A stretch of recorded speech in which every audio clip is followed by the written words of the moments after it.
Hello সবাইকে। High, আশা করি আপনারা সবাই ভালো আছেন। আমরা এখন আরেকবার একটা নতুন গান নিয়ে এসেছি, সেটা প্রিপেয়ার করেছি আমরা। তো দেখা যাক কেমন হয়, আপনারাই শুনে বলবেন, আপনারা কমেন্টে জানাবেন আমাদেরকে কেমন হলো, কেমন লাগলো। চলো। কোন গানটা? কেন, যেটা প্র্যাকটিস করলাম সেটাই কি ভুলে গেছে? এত তাড়াতাড়ি ভুলে গেছে? ও ই মেজরে?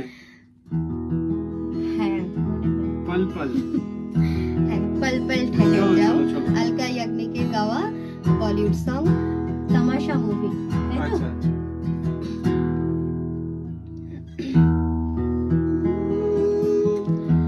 पल भर ठहर जाओ, दिल ये संभल जाए, कैसे तुम्हें रोका करूं,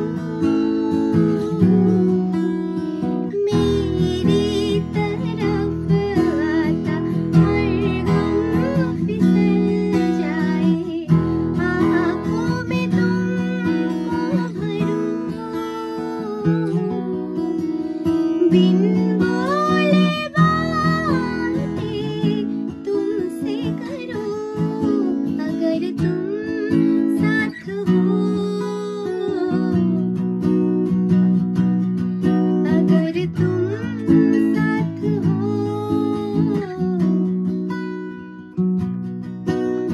बहती बहती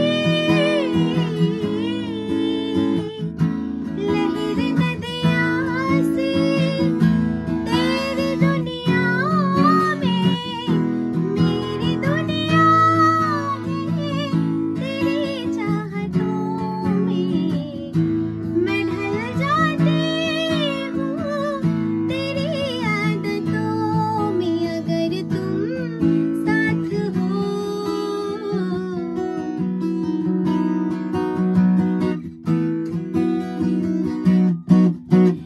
तेरे नजरों में है तेरे सपने, तेरे सपनों में है नाराजी, मुझे लगता है कि बात दिल की होती लफ्जों की धोखेबाजी, तुम साथ हो या न हो क्या फर्क है, बेदर्द थी जिंदगी बेदर्द है, अगर तुम साथ हो।